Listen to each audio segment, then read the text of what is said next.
se conoce que la Corte Constitucional admite nueva demanda en contra de la reforma pensional de Gustavo Petro. De acuerdo con los demandantes, la plenaria de la Cámara de Representantes no discutió el contenido del articulado ni las proposiciones presentadas durante el trámite. La Corte Constitucional admitió la demanda de inconstitucionalidad contra la reforma pensional impulsada por el gobierno de Petro. La acción fue liderada por el concejal de Bogotá, Marco Acosta, y el abogado y activista David Gerardo Cote, quienes argumentan que durante el proceso legislativo se vulneró el principio de consecutividad estipulado en el artículo 157 de la Constitución Política. De acuerdo con los demandantes, la plenaria de la Cámara de Representantes no discutió el contenido del articulado ni las proposiciones presentadas durante el trámite, aprobado de manera directa el texto previamente avalado por el Senado. Esto, según los demandantes, constituye una elusión del debate legislativo, afectando constitucionalidad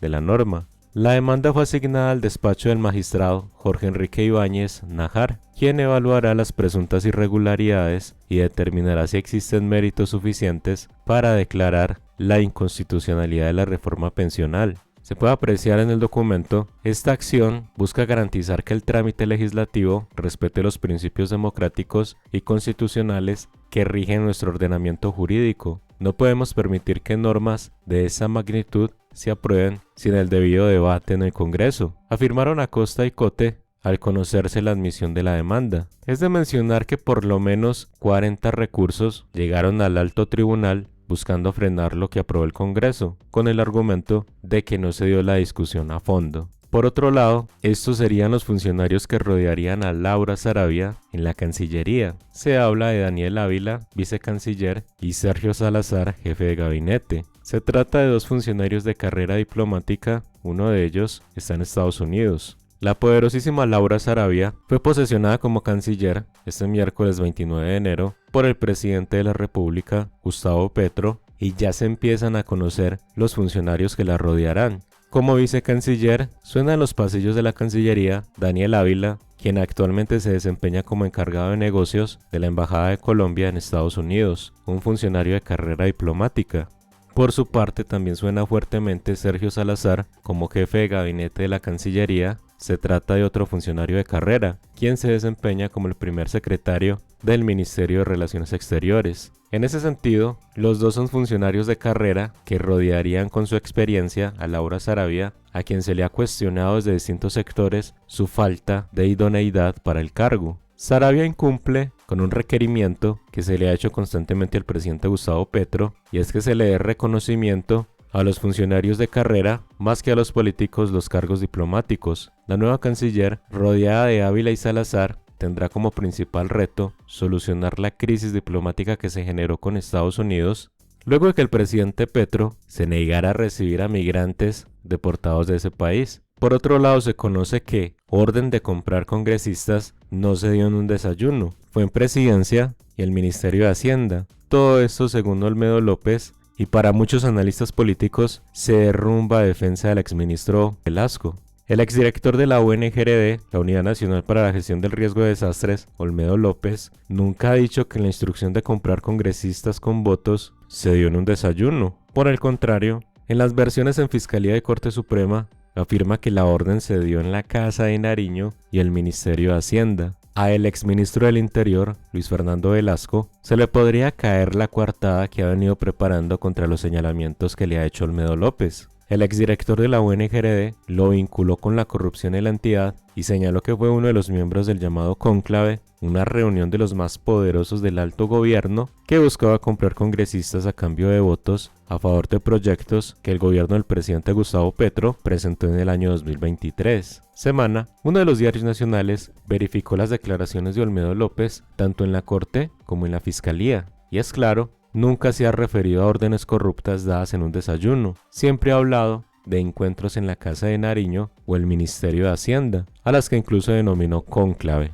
Luis Fernando Velasco en su versión ha sido insistente al reiterar que nunca participó en el desayuno en el que se habría dado la orden de comprar congresistas y hasta denunció a Olmedo López por injuria. Lo curioso es que el exdirector de la UNGRD nunca lo ha mencionado en ese episodio del escándalo y el exministro del Interior estaría utilizando una imprecisión que se divulgó sobre esa situación. La referencia al desayuno, que se convirtió en el caballo de batalla de Velasco, se hizo en la columna de un periodista publicada por un reconocido medio de comunicación. Rápidamente el exministro pudo probar que no fue parte de ese encuentro y lo convirtió en su confuso argumento. En realidad, Olmedo López siempre ha señalado que las órdenes fueron dadas en la presidencia y el Ministerio de Hacienda.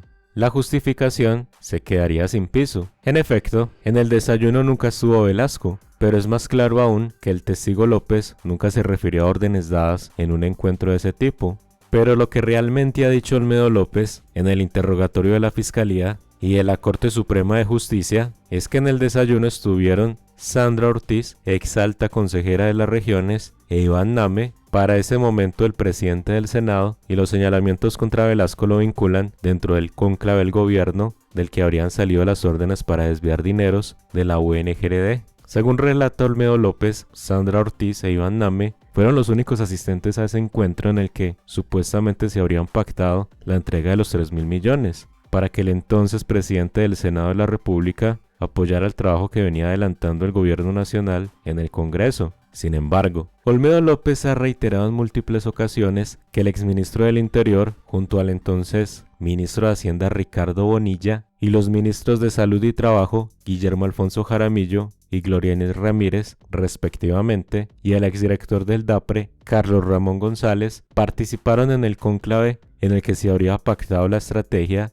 para comprar congresistas a favor del gobierno. El exdirector de la UNGRD le contó al magistrado Francisco Farfán, a cargo de la investigación contra Name, que en ese cónclave se confirmó y afirma: "Estoy negociando", dijo el doctor Velasco, ministro del Interior, para sacar adelante en la comisión, no dijo cuál, la reforma y que pasen la reforma a la salud. Olmedo López aseguró que después del desayuno con Sandra Ortiz e Iván Name hubo intercambio de teléfonos y manifestó que el actual senador del partido Alianza Verde expresó después del encuentro que nació una gran relación. Esa relación hoy lo tiene con una investigación en la Sala de Instrucción de la Corte Suprema. Por otro lado, salpicado por el escándalo de la UNGRD, Luis Eduardo Ginás fue designado como director de la DIAN. El nombramiento lo hizo Diego Guevara, quien se posesionó como ministro de Hacienda en propiedad.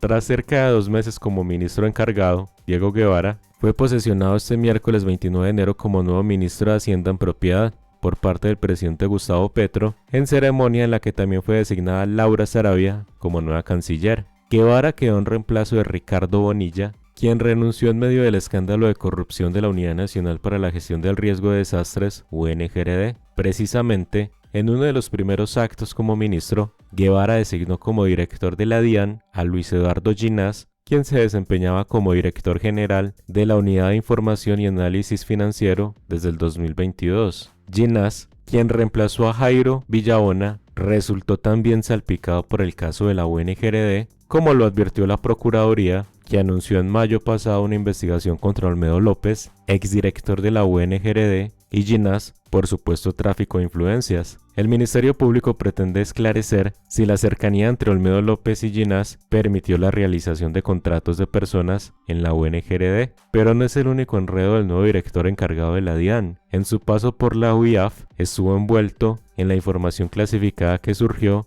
del software Pegasus. Ginás llega a la DIAN en un momento crítico para las finanzas públicas, como lo advirtió esta semana el Comité Autónomo de la Regla Fiscal. De acuerdo con el Ministerio de Hacienda, al anunciar el nombramiento, Ginás cuenta con amplia trayectoria en el ámbito tributario y financiero y se enfocará en modernizar la entidad y diseñar e implementar estrategias de fiscalización tributaria, aduanera y cambiaria. Por otro lado, Luis Gilberto Murillo, la historia secreta de su fría y aparatosa salida de la Cancillería en medio de la tensión con Donald Trump. El canciller no salió de su cargo como hubiera querido. El aterrizaje de Laura Saravia en el Palacio de San Carlos se adelantó, mientras él seguía ejerciendo labores diplomáticas en Estados Unidos. Si algo quedó demostrado por estos días es el afán que al parecer corría en los pasillos de la Casa de Nariño con la designación como canciller de la entonces directora del DAPRE, Laura Saravia, y dejar atrás la era del hoy ex canciller Luis Gilberto Murillo.